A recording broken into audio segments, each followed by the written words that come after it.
Now, decision making is done by the help of if keyword, if else, and conditional operators. Then we see how loops work in Python, the repeated things, how they happen in Python. That is, one way is for loop is there. For loops work in this fashion. See, for loop also has this colon here at the end. For loop, first of all, it works with range function.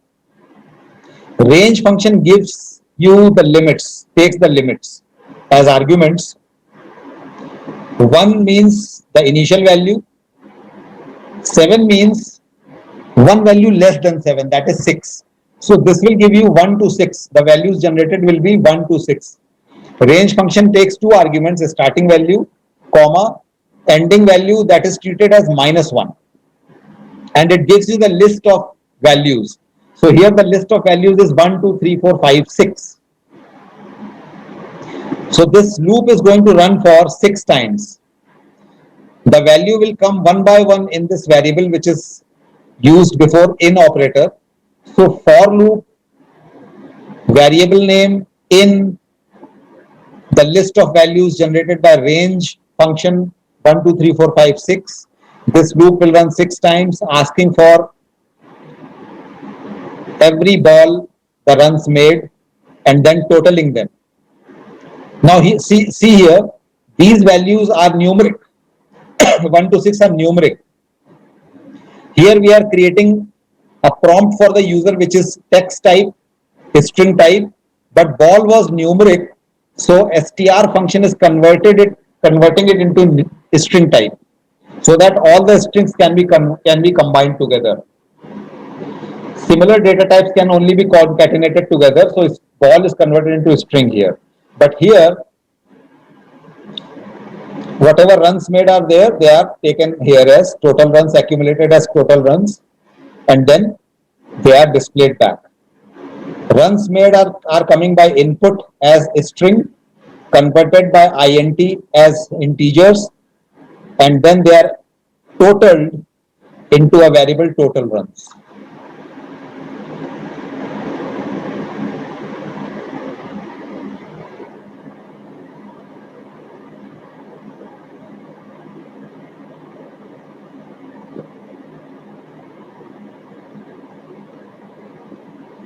So it is saying enter runs in ball 1, say 2 runs, 0 runs, 1 run, 1 4 is hit, another run is taken, 2 runs taken. So in this over, total 10 runs were made. So this is how this program is working.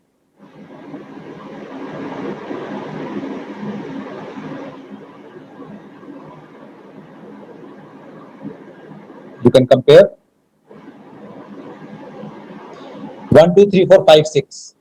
1, 2, 3, 4, 5, 6 because of range operator, range function. One by one, the values are coming in ball and used here in the prompt. Ball 1, ball 2, ball 3, ball 4, like this.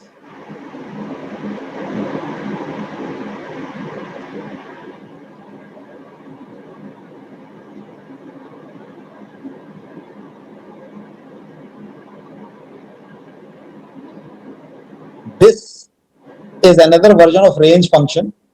Range function is taking third argument, that is how much the count has to be skipped.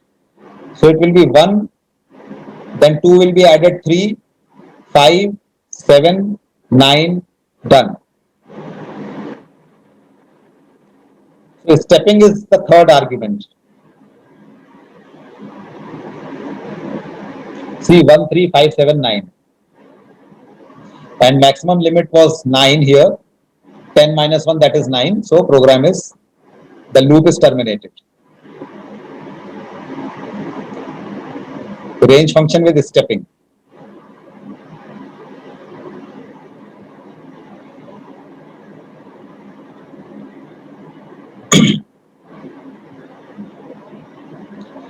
Here it is a nested loop, a for loop inside another loop.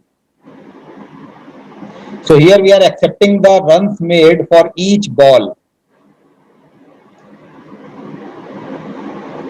How many for each over, for each ball in each over? How many overs are there? That is in variable over. Range function is taking 1 to over plus 1. So for each over, this loop will run, and within this loop, for each ball, 1 to 6, for each over, for each ball, number of runs made will be accepted. So here we are taking the number of balls, the runs made by each ball in each over, that is for entire team. So this is the nested loop. See the indent here? This indent shows that this for loop is the part of this for loop, nested loop. Let's say 2 overs.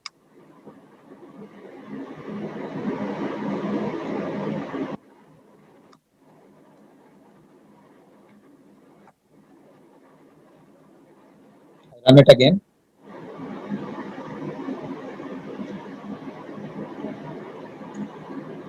For over 1, I enter some random values. For over 2. So total team made 56 runs. So for each over and for each over for each ball, this is your outer loop. This is your nested loop. Second iteration of outer loop, nested loop like this.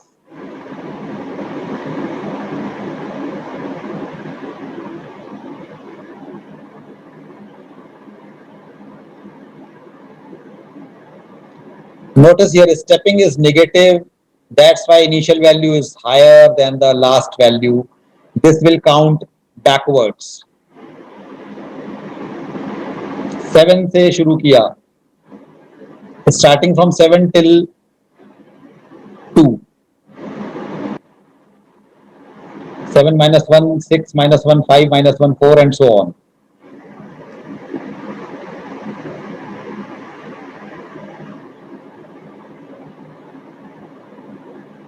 Let us run this.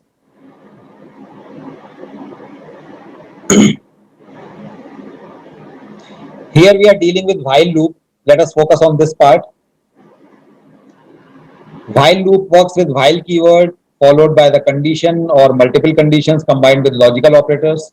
So here we are saying while a is less than 5, enter a number, convert it into integer, take its sum and display the average. So this while loop is simply calculating the average. See the syntax, while keyword followed by condition and colon as usual. Indentation is telling that these 3 lines are the part of while loop.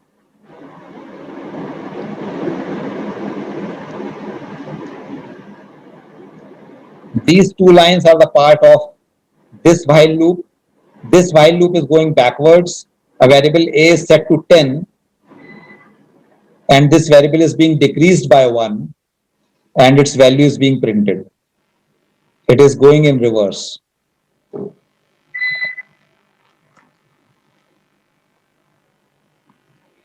Another while inside a while. This is nested while. This while is the part of this while. What it is doing is not important. What important is the syntax. It's plain and simple. Another while inside a while is like this. Just you have to take care of the indentation. Logic will come from you.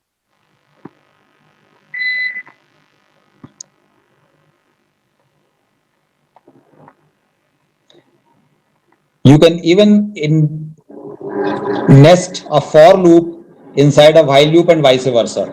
Here a for loop is being the part of another while loop. Let us run this. Enter number 2. Oh, I run it again. Enter number 3, 2, 1, 3, 3. 2.4 is the average. Okay. I press enter to continue. This loop is counting backwards: 10, 9, 8, 7, 6, 5, 4, 3, 2, 1. This is nested loop.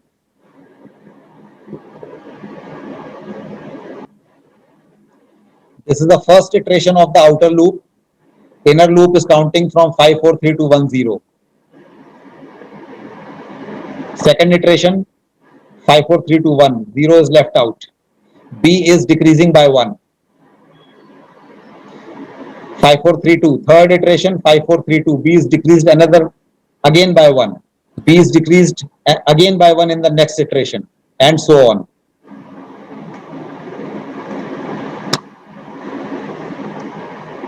This is the for loop part. First iteration, 5, 4, 3, 2, 1. B is decreasing by 1. The same thing, but using for loop. See, B, in every iteration, B is decreasing by 1. Because of this, B was next time counted 1 less. The only difference is that this is happening by while, this is happening by while for. For is using range function, and while is using just the condition. The updation of the counter variable is happening here in the body of the while.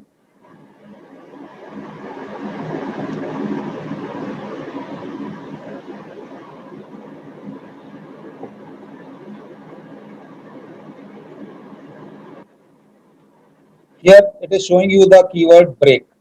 Break keyword will always tell the loop to terminate. There is another keyword, true or false. True means an infinite loop. You can use it like this, while true. If you want to keep the things as long as infinitely, you can use it. It's a dangerous loop. For infinite loop, you always have to make the arrangement for coming out of it. So here I have made the arrangement: if user has entered 0, the loop will terminate. Otherwise, it will keep going on and doing something. It is calculating the total of numbers as long as I am not entering 0. The moment I enter 0, all the sum total, whatever it is displayed to the user. So break keyword is there. After break, whatever comes does not execute, loop immediately terminates.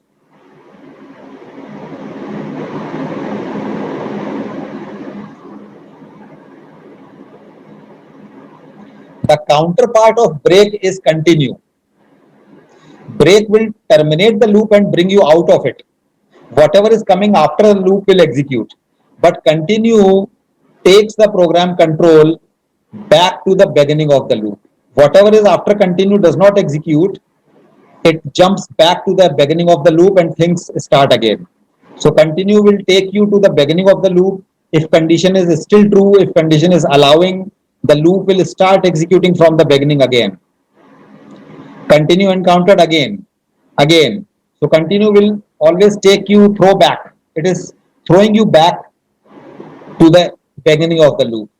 Break is throwing you out of the loop. So they are counterpart of each other. Logically, you need to use them. So if the user is entering a negative number, so this program is not interested for negative numbers. If a negative number is entered by the user, the loop is executing again. Again, next input is asked, and the things are going forward. So for negative number, continue is happening. For 0, the loop is terminating. These 3 prints are not the part of loop. See the indentation? 0 indent is there. These 3 will execute after the loop terminates by break. When user enters 0, break, these 3 prints will happen. These 3 prints will never happen if continue is going on, or if the user is entering a positive value other than 0.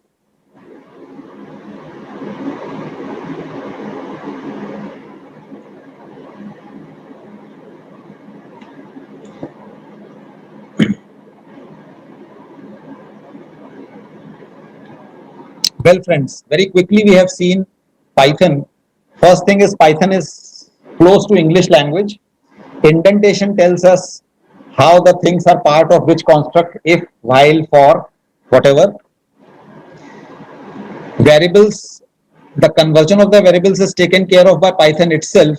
But if some value is coming from the user as a string or integer, it has to be converted appropriately either into int integer by using int function or into string by using str function.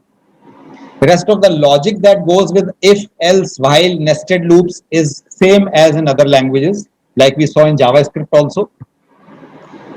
And, and, or, not, not. These are the simple keywords which are denoting the logical operations in Python. You can combine them logically. You can change their precedence by the help of parenthesis. We saw the example, and they will work fine.